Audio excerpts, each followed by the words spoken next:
Well, I think regarding interviews, the thing that I've seen a lot of, and let me address the issue first, and then I'll think what I believe to be the solution. So the issue is we have a lot of people that understand certain jargon, and they're coached. They look at the brochure, they say, oh, I know all about shared reading, guided reading, not a problem. The students will love it.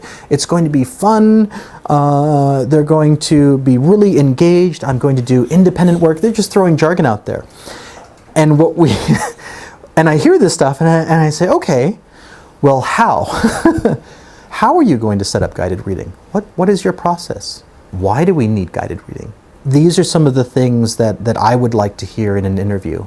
And when I was supporting schools, I would constantly tell the principals, you need to interview your prospective teachers early.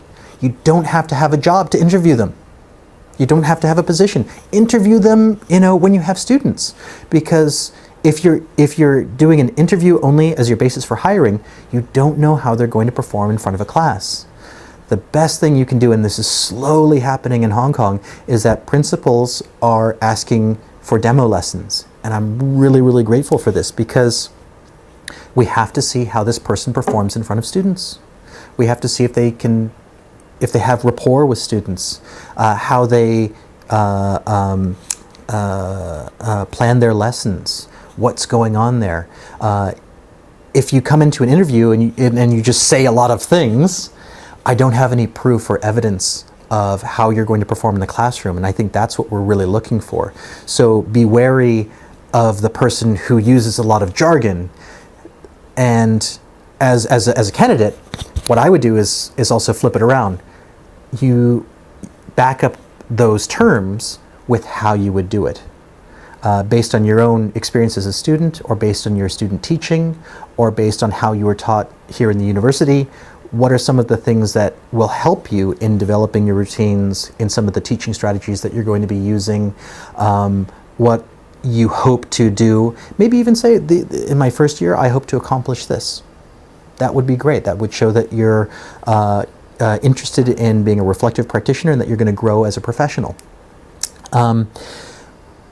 Here's the one question that I absolutely loved when I was asked or interviewed as a teacher. They said, can you explain to me what your ideal classroom would look like? So rather than telling them about the strategies, you'd have to demonstrate what the strategies would look like.